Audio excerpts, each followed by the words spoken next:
Everybody, and welcome to another edition of Uncovering India. We are going to today discuss about the wonderful achievement of our women cricketers.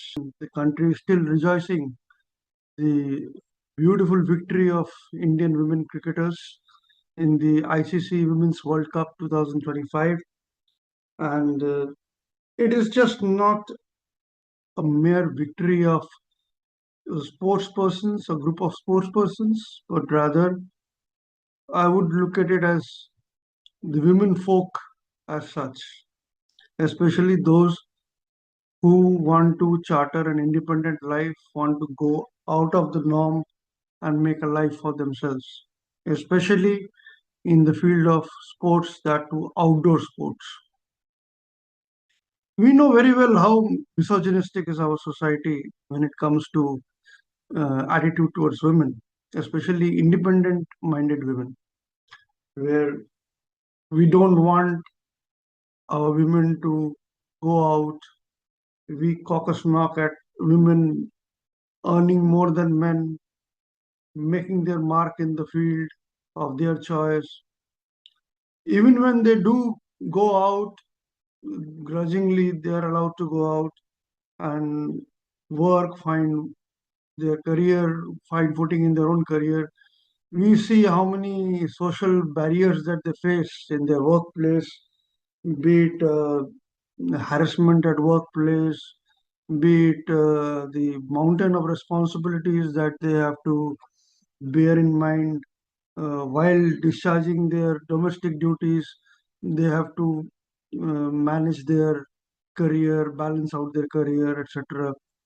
So, in all these backgrounds, and especially when we play outdoor sports, when it comes to women, all sorts of comments come. Give us your skin complexion will get dark, and who will marry you, and what kind of precedent are we setting? It is not possible that the daughter of our family or daughter-in-law of our family just wakes up every day and goes out in the field and starts doing manly, quote unquote, activities, be it wrestling, boxing. When it comes to boxing, people say, "Oh my God, your nose will break, your face will get defaced. Who will bury you?" All this type of comments we have heard. So in all this background, when we see this kind of victory coming in, be it Sakshi Malik's Olympic medal, be it the Fogart sisters, be it Sania Mirza, we know how much troll Sania Mirza has faced due to her miniskirts by the clerics. And unfortunately or fortunately, that's what her uniform is. Her sports uniform is wearing those skirts. And how much she was trolled for her skirt, miniskirt, we all know. Yet, all these women have been dignified enough and determined enough both to pursue what they wanted and have made the country proud. And Hamanpreet Kaur's the playing 11 plus the overall 15-member team and the coaching staff all have to be given a hearty congratulation for what they have achieved. And of course, the family members of these players, because without their support, this wouldn't have been possible. Imagine we have a country which doesn't want daughters, a country which is so uh, notorious for female feticide, and Haryana leading from there. And we have Shefali Verma, a woman like Shefali Verma, or the Bogart sisters coming from such places and making their mark in the history of Indian sports. So, what I would like to say is that let's salute the achievement of our women, not just as sports person, but as women folk as a whole. And the start has already been done, and we saw that in DY Patil Stadium yesterday, where almost 50,000 spectators were there, men, women, children, all age groups across the country. Had almost half of India had descended there. 30 plus crore viewership online for the finals speaks volumes about the acceptance of women cricket in our country. So kudos to entire India for their massive support and the outpouring that happened during the match and also after the victory. All this wouldn't have happened, of course, without the BCCI support, and it's kudos to the torch bearers of the office bearers of the BCCI who have made it possible for Indian women to come at par with men and show that they are no less than anybody. Taking on countries like South Africa, Australia being the world champions who doesn't let men or women, any team to stand in front of them. They defeated them. And I always believed, one may agree or may not agree, that for Indian women team, there is only one hurdle, cricket, and that is, in fact, in all sports, I feel there is only the biggest hurdle for Indian success is Australia, especially when it comes to Commonwealth Games. Asia, it is China. When for Asian Games, it is China. And Commonwealth Games, Australia, World Cups, again Australia, especially cricket, with men's, with women. So defeating a champion team, coming out champs, and continue the focus. It was very possible that one could have got overflowed in the emotions that was outpouring after semi-finals victory, astonishing victory, and one could have lost the sight on the finals. But the women, as Harmanpreet Kaur, the captain of the Indian team, Indian women's team, had said that they continuously focused on winning the cup.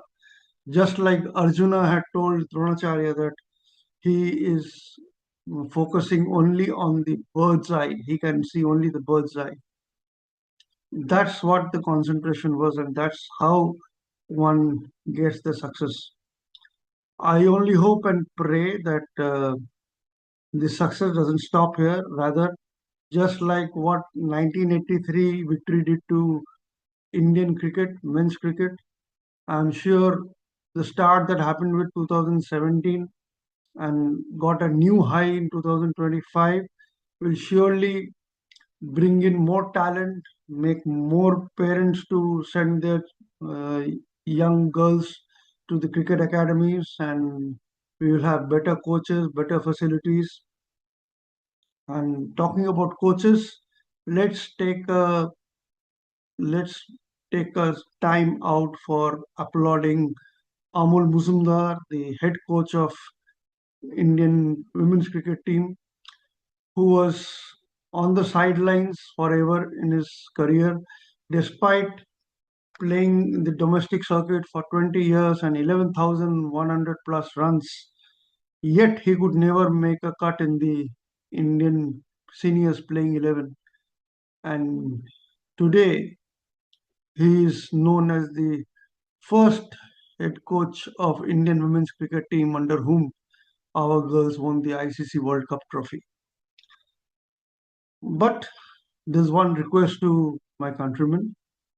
Please stop trolling our players, our athletes, especially the girls who overcome so many obstacles, socio-economic, physical obstacles to do what they're doing and making their country proud.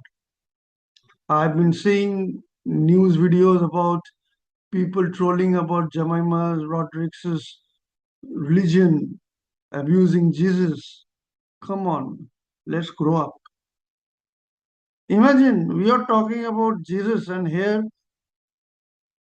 Jemima's Jesus defeated Australian Jesus, if you look at that way. Because Jemima, being a Catholic, she scored 170 runs. And on the other side, we had the Australian team, and we know they are all Christian community, majority country. So, where does Jesus come here? It is human skill, individual skill, and individual belief. Individual belief in God is also individual belief in one own self. Why should Allah be different from Jesus and Jesus be different from Bhagwan? Be it Abraham or be it Ibrahim, be it Ram, be it Rahim, all are one. So let's enjoy and celebrate our women's victory, our athletes' victory, be it Jemima Rodriguez, be it your Mohammad Shami, Mohammad Siraj, or your Rohit Sharma, or anybody for that matter. They all are putting in their blood and sweat for the country, for the honor of this country. And as countrymen, we must also honor their spirit and their energy. Thank you all for your patience and hearing.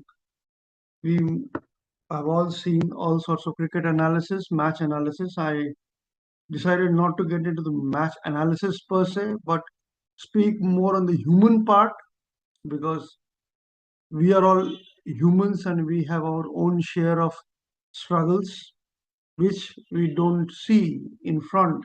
But what happens on the back of the stage, we don't come to know. There is a years and years of practice, sweat, blood, hard work. What we saw Pratika Rawal, she fought from the beginning till almost till the end before she got unfortunately injured and broke her leg. And then came in Shefali Verma, who has been toiling in the domestic circuit after being sidelined. And cometh the hour, cometh the woman, and she comes and makes the tournament of her own when it mattered the most. So, friends, this World Cup is not about individual performances, but a collective example of grit and determination, where everybody came together to show that they are no less than anybody. They have their own share of physical and mental agony. They have got own shares of struggle.